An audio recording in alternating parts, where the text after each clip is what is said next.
All right, now India's Finance Minister Nirmala Sitharaman presented the country's budget for the financial year 2024 to 25. We know the numbers can be daunting, so let's break this down for you and put the focus on the middle class. Was this a pro-middle class budget or not? We leave you with this report. Thank you so much for joining us on World Business Watch. In the backdrop of Budget 2024, India's income tax landscape underwent some adjustments aimed at reshaping fiscal policies affecting middle-class taxpayers. While Finance Minister Nirmala Sitharaman introduced revised income tax slabs under the new regime, the Finance Minister announced marginal benefits like an increased standard deduction from Rs 50,000 to Rs 75,000. But expectations for a more substantial rise to Rs 1 lakh were unmet. This decision, alongside unchanged tax slabs in the old regime, has sparked mixed reactions among taxpayers and financial experts alike. Despite these adjustments, a significant portion of taxpayers opted for the new income tax regime in financial year 24. Reflecting a preference for lower tax rates despite fewer deductions and exemptions. But when it comes to taxes, there really is no relief. While the middle class may benefit from a higher standard deduction limit, changes in capital gains taxation is bad news for investors sitting on profits. Short-term capital gains on certain assets will be taxed at 20%, and long-term capital gains increase to 12.5%, while exempting gains up to Rs 1.25 lakh annually. Mutual fund investors will also be taxed at a higher rate when they sell their holdings.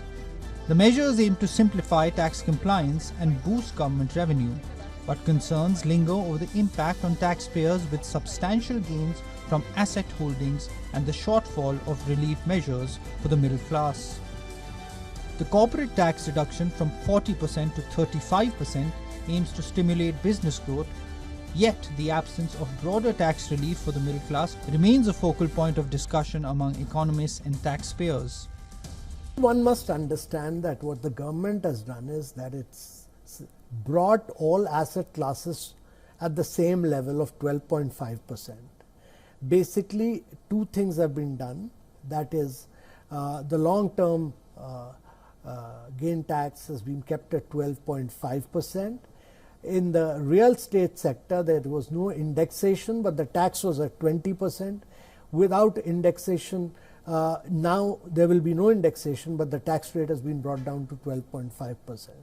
And over, in a day or two, the citizens will realize that this will bring in predictability, this will bring in consistency, this will bring in stability for everybody.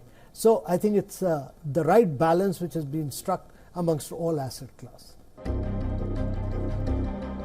Let us look at some other hits and misses that concern the middle class. Education, job creation, and investments in precious metals like gold and silver are highlighted as wins, along with improved rail connectivity and support for religious tourism. However, there's disappointment over the absence of substantial consumption incentives and the drying up of indexation benefits for property sales.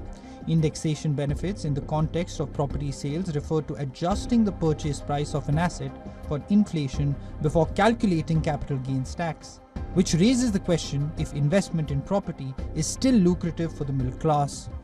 Funds for promoting mobile payments have also been reduced, and allocations for enhancing air connectivity have been trimmed. Overall, while there are strides in certain areas like housing under PMAYU, the budget leaves gaps in boosting consumer spending. Bureau Report, WION World is One. For latest news, download the WION app and subscribe to our YouTube channel.